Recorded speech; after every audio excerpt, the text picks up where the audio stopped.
Have you ever felt it? That sinking moment when someone you trusted pulls away. They don't slam the door. They don't shout. They simply grow distant, slow enough that you wonder if it's all in your head. You replay conversations. You question yourself. You wonder, did I say too much? Did I not say enough? They want you to react. They want you to chase, because the moment you chase, you lose. But what if you didn't? What if you could flip the script, not through anger, not through revenge, but through silence, through mastering yourself so completely that their absence no longer shakes your spirit? That's what today is about. Not playing games, not becoming colder, but becoming whole. A man or woman so deeply grounded in their own worth that no one's distance, no matter how calculated, can unmake their peace. Today we unlock the stoic power of quiet strength, emotional detachment, and self-respect, so that one day when they realize what they lost, it won't matter to you anymore, because by then you will have become untouchable. Ready? Let's begin. When anger rises, think of the consequences. Confucius. Imagine this. You send a message. Minutes pass, hours, no reply. Your mind begins to race. Did I say something wrong? Are they upset? Should I send another message? This right here is the trap. Modern relationships, friendships, even business dynamics, they are often built around an unspoken test. Who needs who more? The moment you react to their silence, the moment you double text, overthink, over-explain, you lose something precious. Not because reaching out is wrong, but because they expected it. They expected your anxiety. They counted on your fear. And when you hand over your peace that easily, you hand over your power. The Stoics taught that the only true control we have is over ourselves, not over the replies we receive, not over the attention we're given, not even over whether someone values us or not, only our own mind. Emotional reactivity is slavery. Every time you jump to prove yourself, to explain, to justify, to chase, you chain yourself to another's opinion. But emotional detachment, that quiet refusal to be baited, that is freedom. So the next time the silence stretches long, smile, because you're being tested. And this time, you won't fail. You won't panic. You won't chase. You will observe. And in that stillness, you will reclaim something far more valuable than their attention. You will reclaim yourself. The strongest people are not those who show strength in front of us, but those who win battles we know nothing about. Jonathan Harnish. Silence. It's uncomfortable. It's heavy. It forces reflection. And that is precisely why it's so powerful. Most people cannot stand silence. They need noise, conversation, distraction, validation, anything to drown out the stillness that demands self-awareness. When you go silent, truly silent, you are no longer just withholding words. You are forcing the other person to face themselves. Suddenly, they are left alone with the echo of their choices. No easy reassurance from you. No quick fix for their ego. No confirmation that they still control your emotions. They begin to wonder, did I misjudge them? Are they moving on? Did I lose something valuable without realizing it? Doubt, creeping, persistent doubt, starts to replace their confidence. And here's the beautiful truth. You did nothing. You didn't beg. You didn't plead. You didn't even explain yourself. You simply chose presence over reaction, quiet strength over desperate noise. The Stoics called it apatheia, the freedom from being ruled by passion. Silence, when used with wisdom, is not passive. It is a storm held back. It is power under control.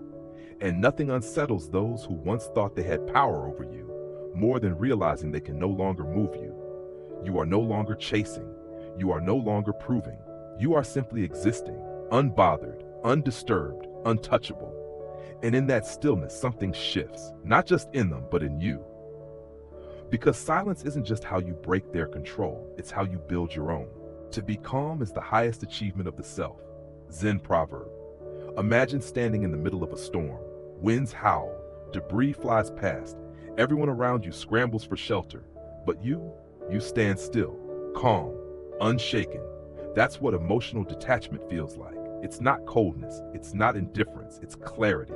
It's the quiet knowledge that nothing external, not attention, not approval, not even rejection, can define your worth. The Stoics taught, it is not events that disturb us, but our judgments about them.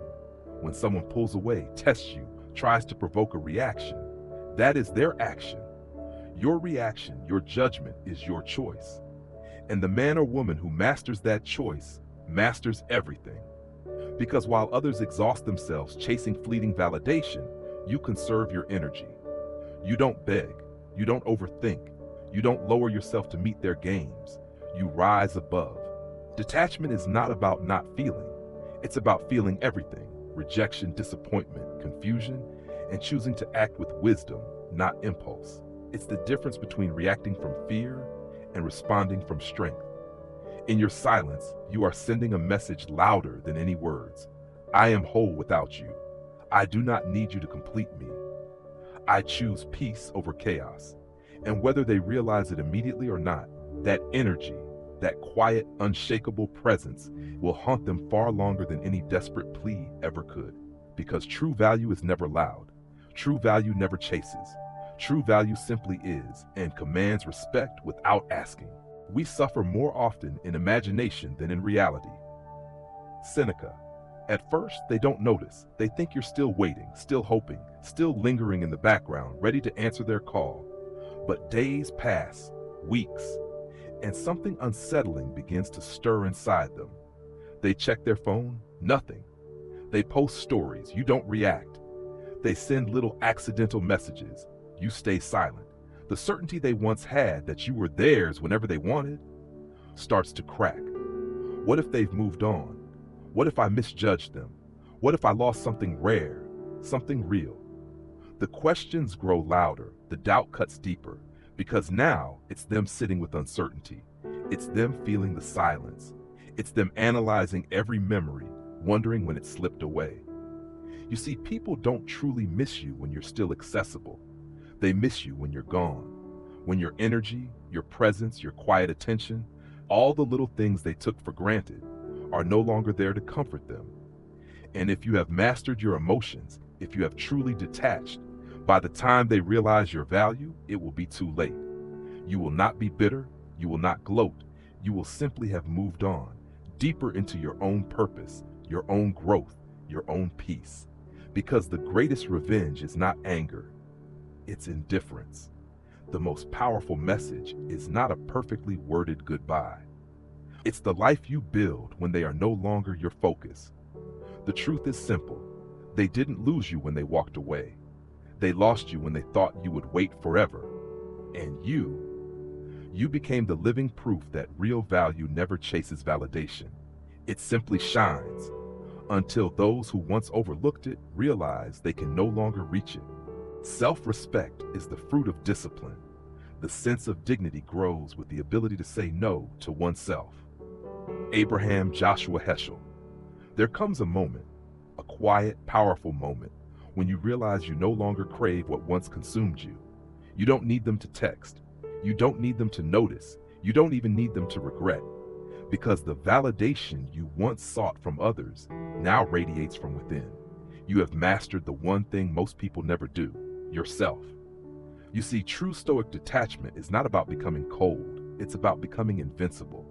It's not about rejecting love or connection. It's about ensuring that no love, no connection, no relationship ever replaces your inner foundation. When you master emotional detachment, you no longer fear silence.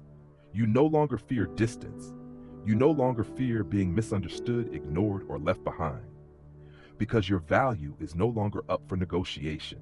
You walk into rooms not needing to be chosen. You walk into relationships not fearing loss. You walk through life calm, grounded, untouchable. And ironically, that's what makes you magnetic. Not the desperate energy of someone begging to be loved, but the quiet presence of someone who knows they are worthy, with or without approval. In the end, those who could not see your worth will remember you longer than you will ever think of them. Because you moved on. Because you grew. Because you built a life so full, so powerful, that their absence became irrelevant. And them, they are left chasing a memory, a ghost of the person they once had access to, before they lost the privilege. So here's the final truth. Your greatest revenge is not making them regret losing you. It's becoming someone so powerful, so deeply at peace, that you don't even notice they're gone. quiet strength, inner calm, presence, self-respect, alignment with values. This is who you are now, and from this moment forward, you don't chase, you don't prove, you don't wait, you lead, you build, you become untouchable.